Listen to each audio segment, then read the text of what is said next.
Hey, it's Derek Depker here with an interview with a fellow author here, Amba Gale. And Amba does work that I myself am passionate about. If you're listening to this, you might relate to being into the personal development world.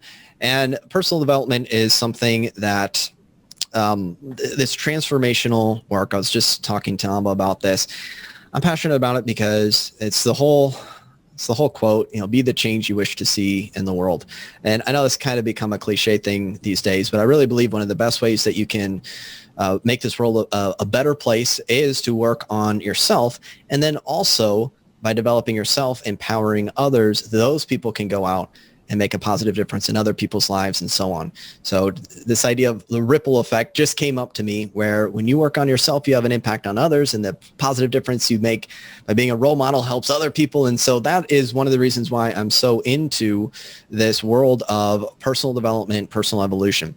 And Amba has been in this world of leading in the transformational space through courses, through coaching for 40 years plus. Is that correct, Amba? Mm-hmm. That's correct. Yeah, she's trained others in this transformational work. It's a master's in education and is author of the book, Crossing Thresholds, Island Reflections. So we're going to be talking about this book here, Crossing Thresholds, both the what's inside the book and also a little bit about the journey as an author writing a book. And so if you're an author, you'll hear some insights about what it's like behind the scenes, writing a book, what goes into it. And then also if you're interested in this topic of your own personal development, then you'll likely hear some insights around that. So to kick this off, Amba, you talk about this concept. I mean, the book is titled Crossing Thresholds. This idea of a threshold crossing is a thing. So if someone's not familiar with this idea of what is a threshold crossing, how would you define this? Well, I'd say that you could think of thresholds as doorways from room to room. So when you step into a threshold, it used to be called liminal space. When you step into a threshold, you're neither in this room nor in that room. So you've stepped away from one room, complete with whatever was in it, and yet you've not yet stepped into another. So when you're in a threshold, you've left, or you are in the process of leaving one way of being, replete with its life structures and its beliefs and its expectations and its patterns and its dreams, and you haven't yet stepped into your next life structure or your next way of being. So you could call a threshold a place of infinite possibility. And so it's a very powerful moment in one's life to cross a threshold, because what's in front of you is the future waiting to be created. And accessing a threshold, the power of crossing a threshold, takes being in action in certain kind of ways, all of which were in my book, because I had a threshold crossing to make when I wrote the book, and it was out of my needing to make this threshold crossing that I wrote the book. I love what you said about development. So for me, human beings, our work is to be in development through life. And just because we've crossed one threshold doesn't mean the next one isn't before us. So I'm always kind of listening, okay, for what is my next threshold to cross? What is it now time for me to shed? What is it now time for me to step into as the next new future?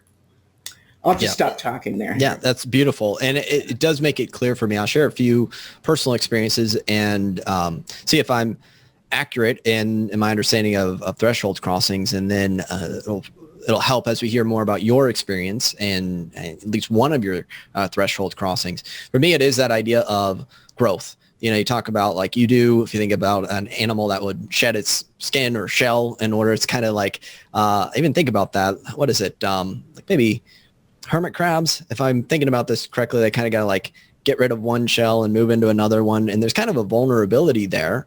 Yes. If you think about it, during that transition. And I think in my own journey of life, I was in Nashville, Tennessee. I had a job, I graduated. I was like comfortable there, but I knew I was yearning for something greater and making the move to Los Angeles. But there's kind of a letting go of the safety of this job or whatever, and going to Los Angeles and being like, I don't have a job here. I'm going to have to find one. I don't have a place to live. I'm going to have to find one. What's going to happen? A whole new era of my life. But I knew that if I stayed where I was at and stayed, comfortable, it would have been nice. It would have been comfortable. But then 5-10 years later, I would have looked back and regretted, like, I knew I was yearning for something greater, but like I'm holding on to this rung of the ladder, not willing to let go to, maybe leap up towards the next one. Yeah. And so that's the sense that I get, is like, you're going to go through, if you are on this journey of evolution and development, there's a time where you got to let go of what's come before, let go of who you used to be in order to become who you can be. Exactly. I actually have a poem that I wouldn't mind reading if I can find where it is here. There it is. Okay, so this is the book, okay, Crossing Thresholds.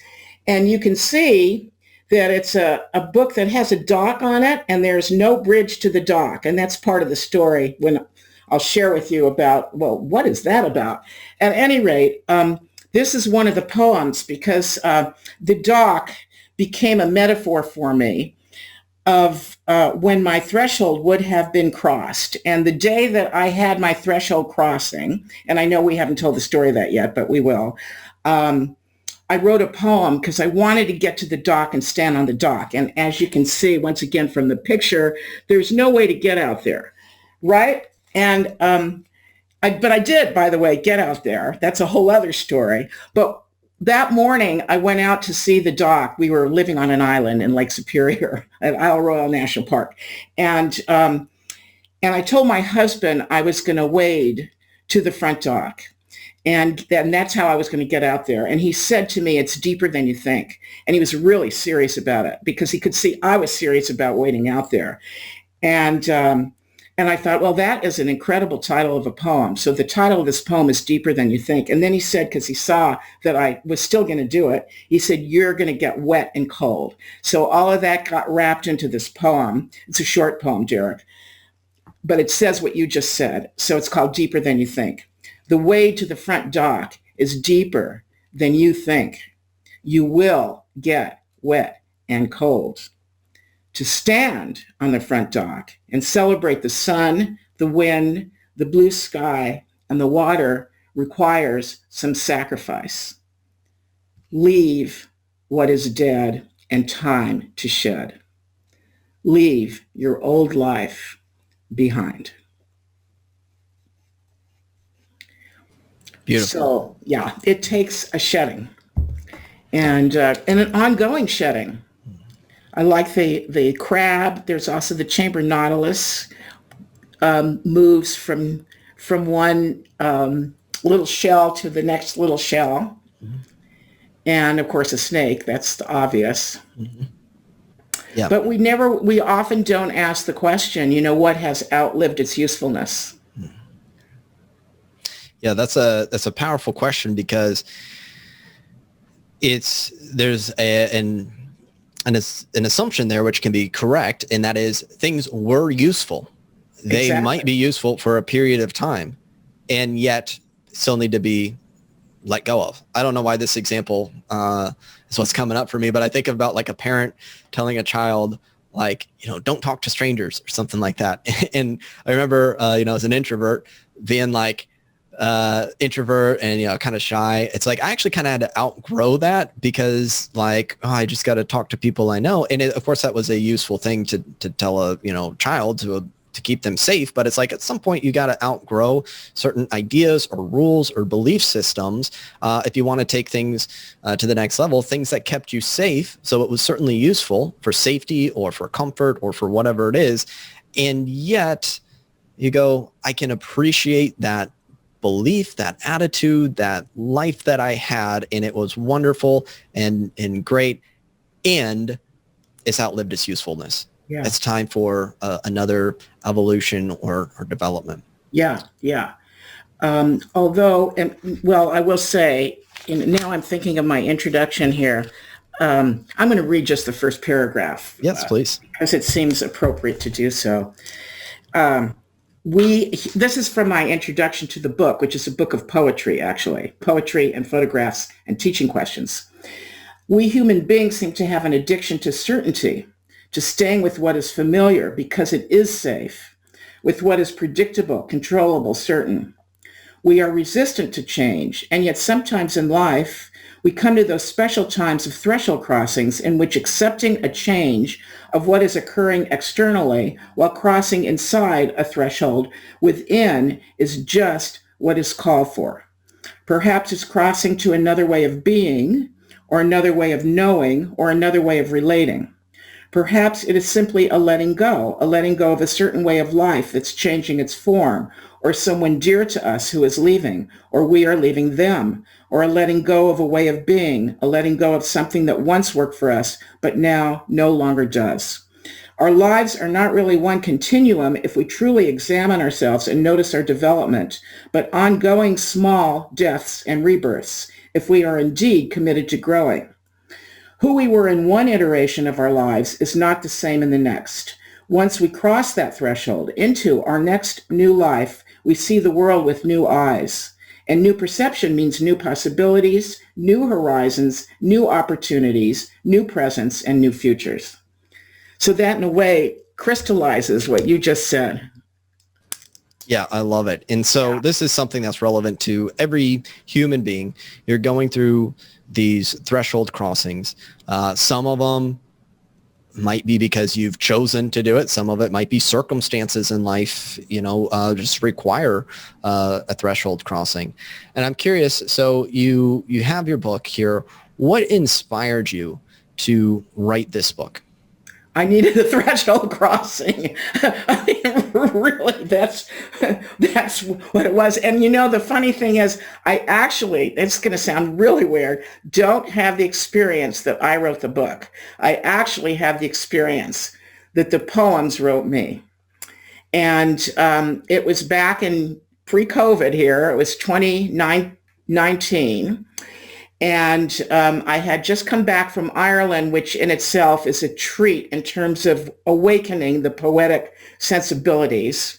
You have so many great poets and authors from Ireland, and the whole land and the music. Everything about that place calls forth the poetic imagination. John O'Donohue came from there.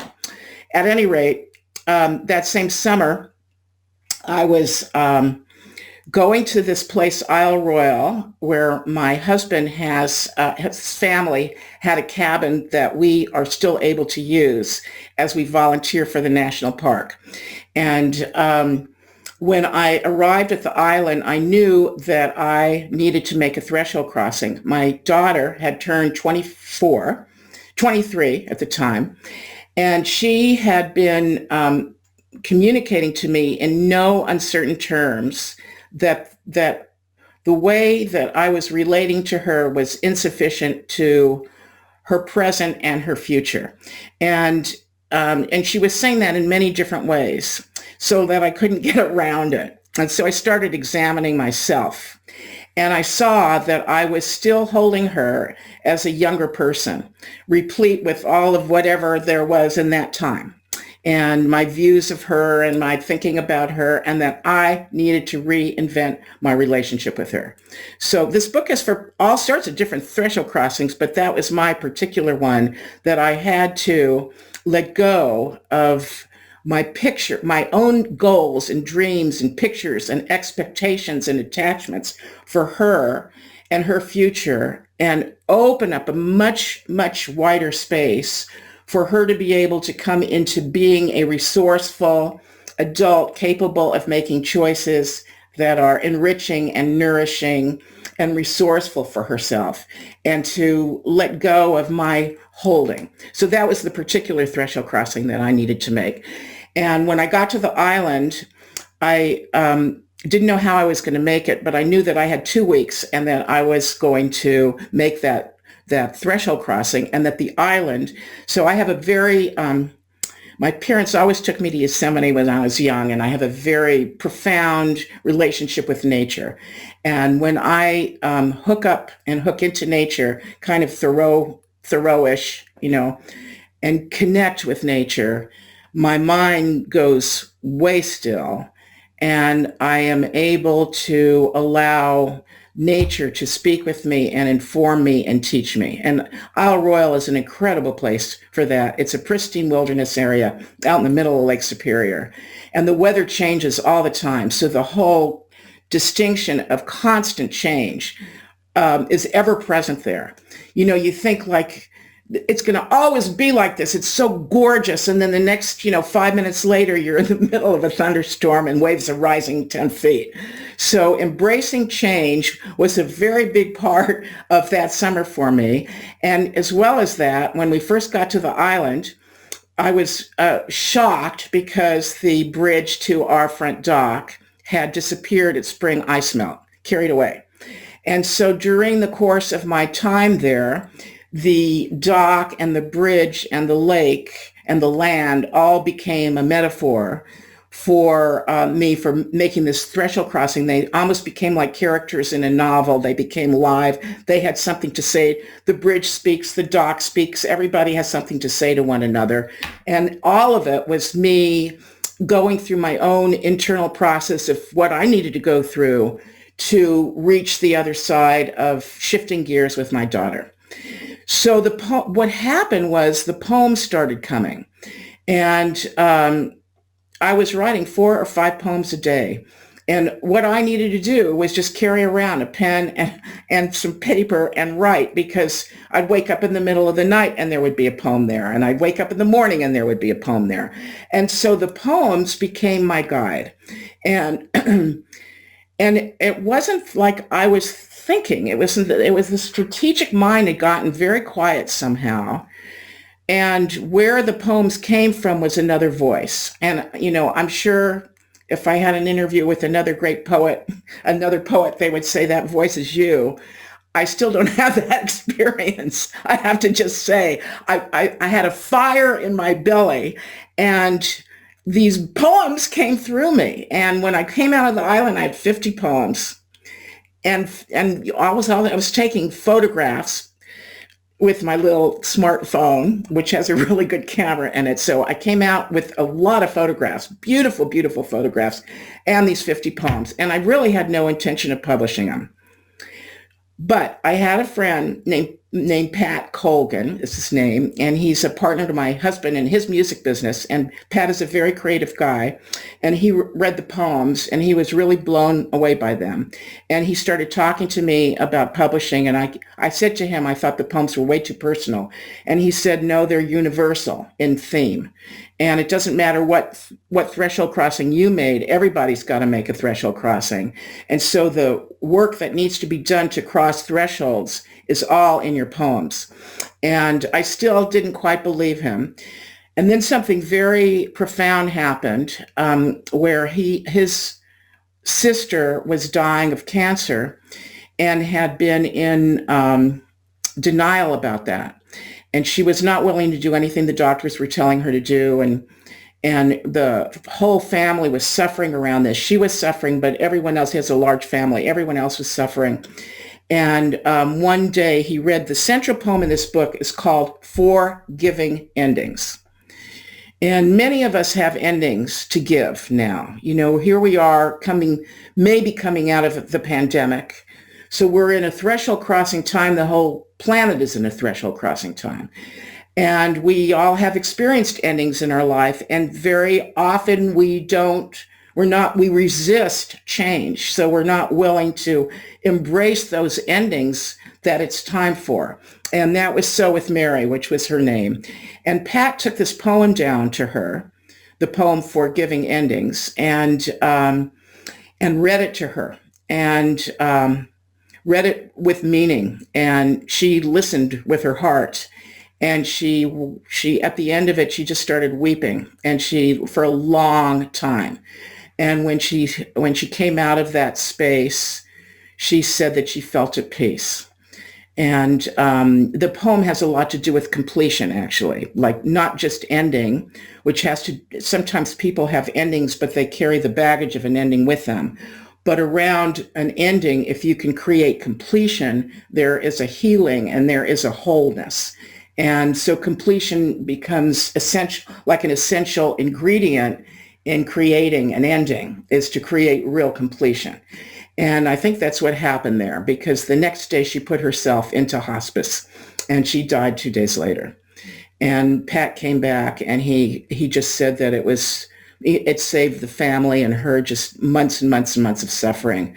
And again, he looked at me and he said, "You have got to publish this book." So I went ahead and did what I needed to have the book be published. And I'm really glad it's out there. Yeah, thank you for sharing that. And there's so many lessons in that. I mean, there's the power of poems, the power of nature. There's your own journey as an author. I'll explore a few of these different areas. Just this idea of like sometimes we're called to do things where it might seem like this is a personal experience. This is part of my personal journey. These poems, I didn't intend it for necessarily someone else. I wasn't sitting down there writing it thinking it was going to be, oh, I'm going to write this and then I'll put it in a book and then I'll put the book out there. You don't always see, where it's leading to.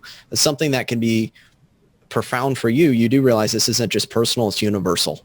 And sometimes it takes someone else reflecting that back or seeing the impact that it can have on others. And there's a number of ways I can take this. I'm also thinking about the authors out there who have the experience of almost sort of like, who am I to deny the world of this? If this came through me, then there is this feeling of a calling. If you think about the word calling, it's like it's external, like you're being called to do something. And what I found is that many of the things that I've been drawn to, there's also this idea of surrender where it's like, it's almost like it's not even my choice about it. Like I'm just going to surrender to this. This is coming through me. I'm going to allow the ideas to flow through me. And this is a gift to the world. And I'm going to share it with the world. And not everything has to be super, let's say, strategic. And coming from my book marketer, strategic coach mind, I can be very pragmatic about like, okay, so identify your ideal audience and then do this and do this. But I also go, well, I that's a good way of thinking at times. There's also a time where it's like, I know in my life, I go, I don't know why I feel inspired to create this. I've had ideas also being in nature where poems and writing has come through me, and it's like you're getting a download, or you say it's like someone else is speaking to you, nature is speaking to you, sharing its wisdom, and it's coming through. And I'm just capturing this on paper. It doesn't even feel like I'm generating. I'm just like absorbing in, and I'm an instrument through which this is flowing through. And that's a very powerful experience. And there is this detachment in that moment from any sort of outcome that's going to come about. Exactly. And so this is something, there's a lot of ways we can look at this. I do like this idea of nature and going out to nature, because I found that there is a lot of wisdom in nature, and it teaches you these universal lessons. So there's a lesson even in that, in putting yourself into a particular environment, giving yourself the space, right? To what's the environment that I need to be in? What's the space that I need to put myself in to allow these things to come forth? Yeah. You also talk about the threshold crossing of your daughter, how you relate to her as a mom, how you used to relate to her in this threshold crossing. I don't have the experience from a parent standpoint. I do have the experience as a child growing up and feeling it kind of with my mom, even at times where it's like, kind of still feel like, I appreciate you, Mom, looking out for me. I'm an adult now. Like I can make some of my own choices.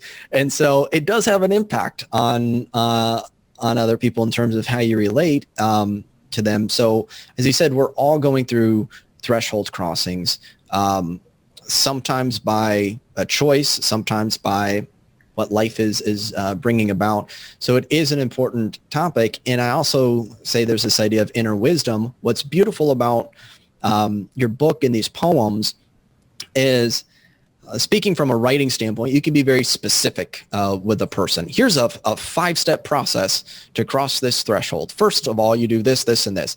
There's also an element of like finding your own path. understanding the wisdom that's within you. Yeah. And that's where things like going out into nature and like, you said it was Mary, correct? Yeah, who heard the poem? Pat's sister was Mary. Yeah. Mary, yeah. So poems allow a person to hear it and interpret it in their own, it kind of allows some space for their own understanding. That's the power of symbolism and metaphor and a bridge or a dock. And what a dock means to you might mean something different to someone else.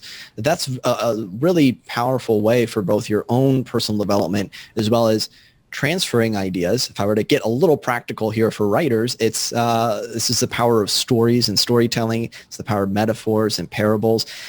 That's sometimes one of the most transformational things that you can do for someone or offer someone. It's not, hey, this is exactly what you should do.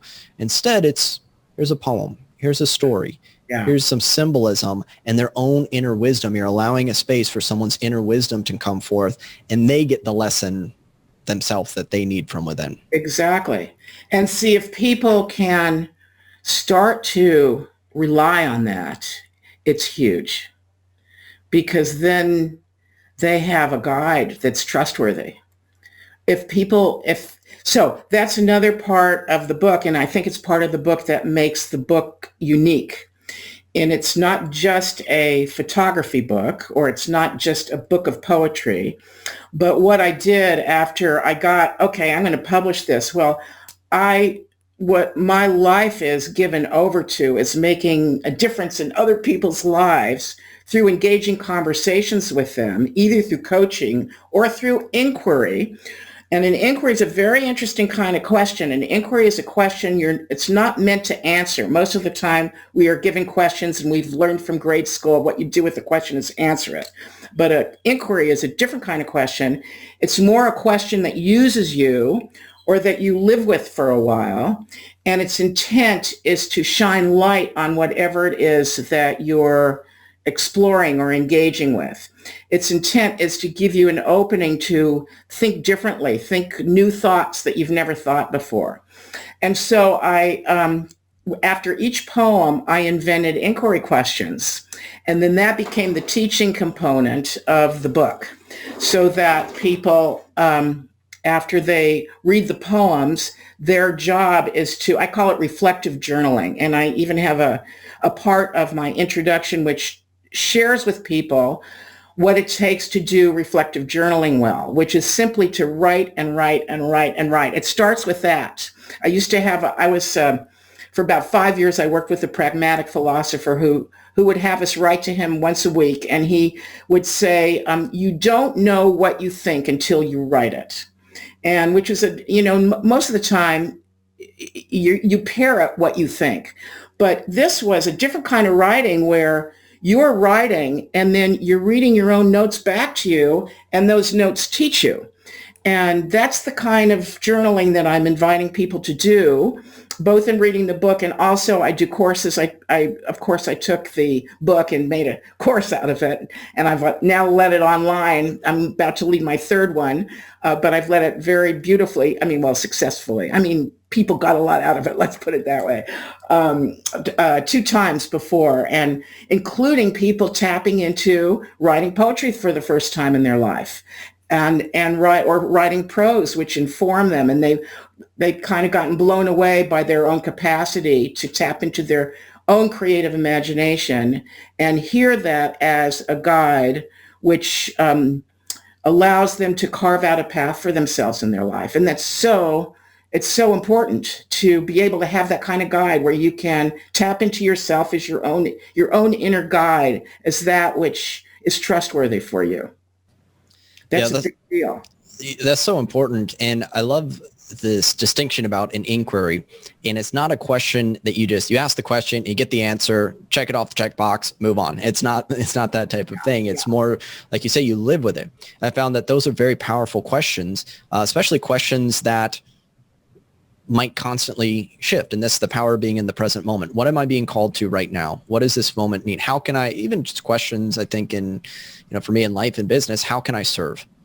That's not something I answer once and I'm done. It's like each moment I can ask myself that question and get something different that this moment is calling for. Exactly. Yeah. So Yeah, and that's a beautiful question too, because that question gives you a life of being of service. It's a beautiful question. yeah.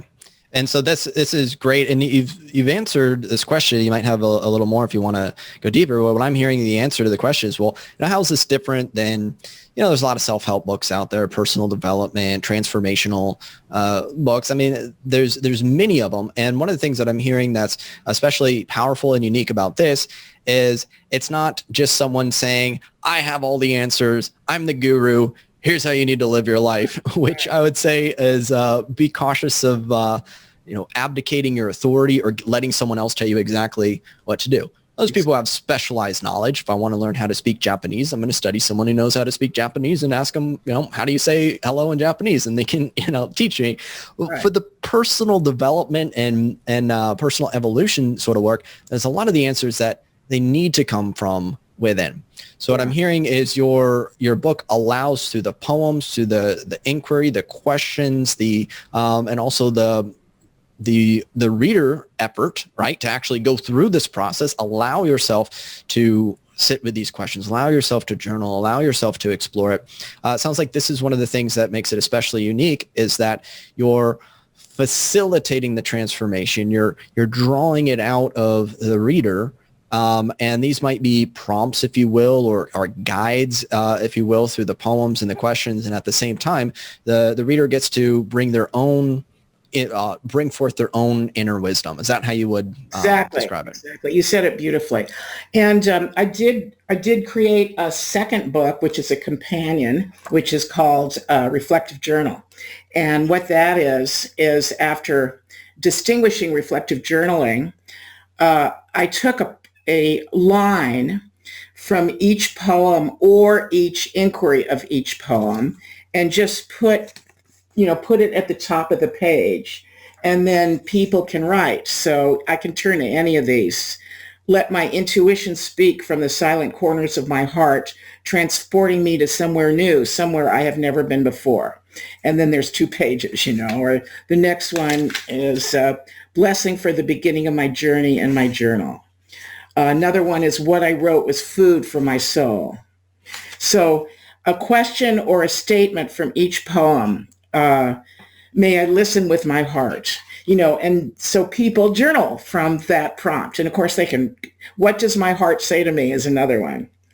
So what do I sow when the cold winds blow? That's from one of my poems. That's another question. What new possibility can I stand for? That's another question. Yeah. So this is, I can look at this, 2 ways for each of you listening to this. And I want to point out 2 things. One is on a personal level, reiterating this idea that, bringing forth wisdom from within, how important that is as part of the process. Also for, if you're watching or listening to this and you yourself want to do transformational work, meaning you want to help others, if you write in, it could really actually be fiction and nonfiction, but if you want to create a change in your reader or the people that you serve, realize that sometimes the best way to do that is to simply create maybe a prompt or an idea and then allow the space to exist for someone else to, come up with their own wisdom. So in the coaching world, I find this is not even coaching. I talk about my mom. Sometimes my mom, she says, that she appreciates when I just listen to her, right? And not trying to offer her advice, not doing anything like that. She just wants to talk through something. And I know if she talks through it for 20 minutes, she'll kind of figure out whatever she needs or whatever. She just needs someone to hold the space. I'm like, okay. Sometimes that's the best way that you can serve someone is holding that space or giving them just a little idea, a prompt, a question that they can, then reflect on and journal in. And this is the consideration I give for especially the personal development authors is, that might be one of your greatest gifts is less words, less instruction, more facilitation and drawing out from the reader, the listener. And then, of course, that's a universal lesson for any of your relationships with other people, that sometimes a powerful question is all you need to ask someone or even a simple question is all you need to ask, and allow other people to discover their own wisdom. Yeah. Well, can I say something about what you Yep. just said? Well, what you said is huge. I mean, it's huge. I think you don't even know how huge it is, because that you are able to do that with your mother says to me that you are offering her a certain kind of listening. And that's a rare listening, because mainly we don't listen. Mainly we come from our automatic listening, which has to do with fix them or get them to go towards my agenda, or we vote or we judge, or we talk to ourselves while they're talking, or we think we already know where they're going, so we tune out, or we think we already know where they're going, so we finish their sentence for them, and we solve their problem. So we come from fix rather than really listen. So the question, what does it take to really listen, is a huge question.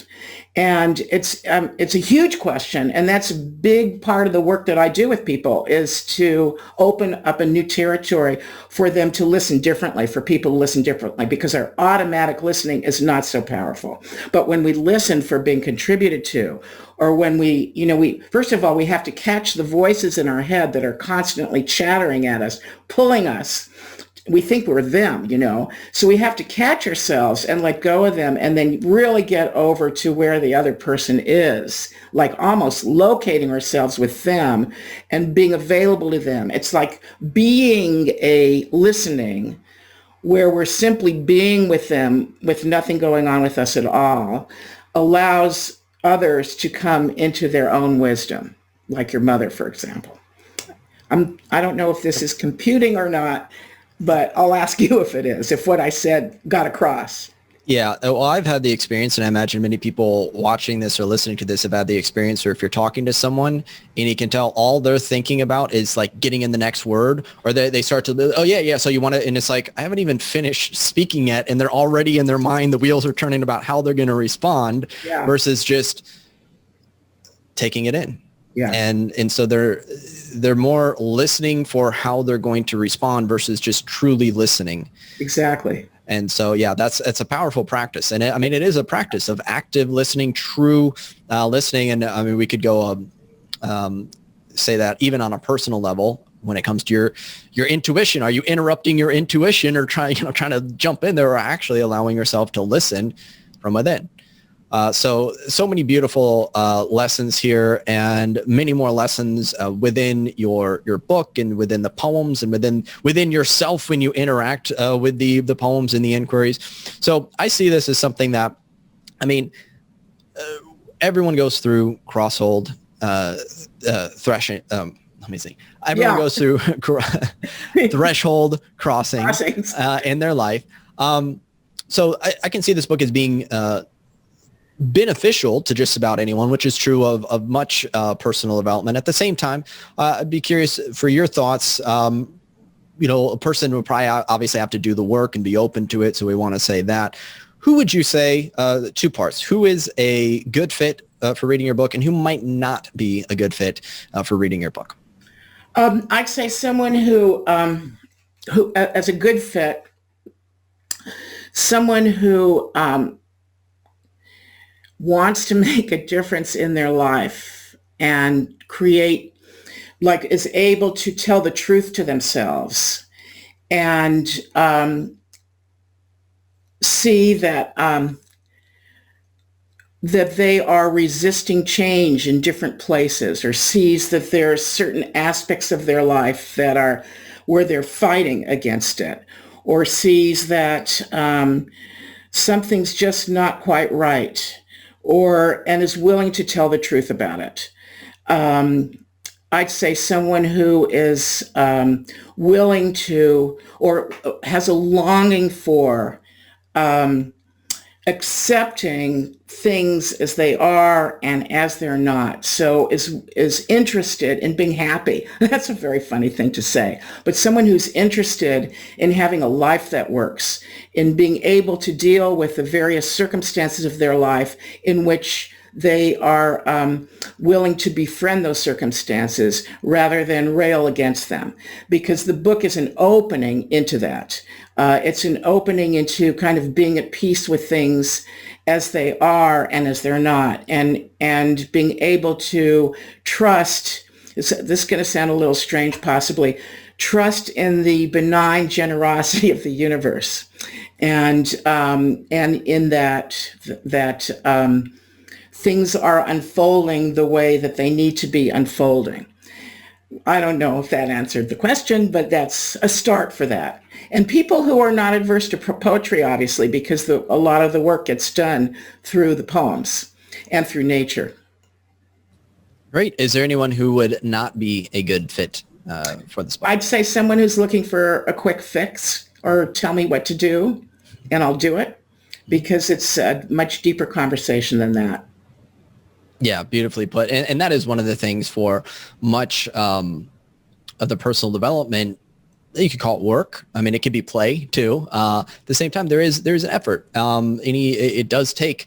You might get cold and wet in a sense exactly. for a brief period of time. If you're not willing to get cold and wet, then this book is in and of itself a threshold crossing. So, are you willing to embrace that? Are you willing to go through the journey? And if you are, then in my experience, it's worth it. But there is sacrifice. So that's part of the process. And if you're open to that, then I invite you to check out the book Crossing Thresholds, Island Reflections. It is on Amazon for sure. And Amba, how can people find out more about you? Because I know you have a number of resources. You do a lot of work in the coaching and transformational space. You have events and things. So if someone wants to find out more about you, what's the best way they can get in touch? That would be my website, which is Gale Leadership.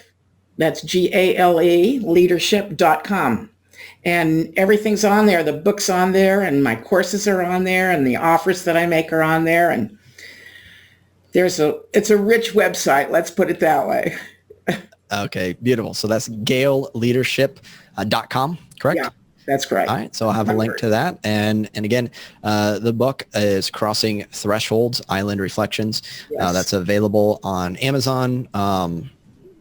At least you can find it there. Any other places they can find? They can find it on my website. There are many different places to get the book. Okay, so a number of places. Pick your favorite book retailer. You can check it out, see if it's there. Amba, thank you so much for sharing your wisdom, your journey, your experience. As I hope everyone can hear, you are a wealth of knowledge when it comes to the personal evolution space. You're a role model in that you live it yourself. You went through the process yourself. You continue to go through it, which is great. Any final thoughts or takeaways you want to share with anyone listening to this? Well, I wouldn't mind reading a poem. That'd be great. We can wrap it up with a poem. Right. Let's see. I've got two here, but I think I'll read Where Lake Meets Sky. And, well, let's see. I'm going to read Where Lake Meets Sky. That's between two right now, Derek. Another one is called Listen, which would also be very appropriate, but I'll read Where Lake Meets Sky. Look beyond yourself. Look first to the farthest horizon where lake meets sky. Then even further. Take one easy paddle toward that horizon and notice how the wake appears and then disappears behind you. Pilgrim, you must not go back. Only the open lake in front of you with no shoreline to mark your way. Listen with your heart. Your heart knows the way. The happy heart is true, St. Bridget speaks. Follow your joy. I know you can live wholeheartedly, that you can choose who you choose to be. I know that you can paint your life with the palette colors of your choice. I know that you are the artist of your life. Listen and paddle toward your voice calling to you from across the lake. From the endless horizon where lake meets sky, from the eternal infinite possibility of all that is, the voice that calls you by your name. Come home to yourself. Come home to yourself. Beautiful. Thank you so much for sharing. Thank you. Thank you very much. Several of your poems. I hope that those listening and watching this will be inspired to, if they resonate with this, check out more of your work. Thank you once again. Thank you very much, Derek.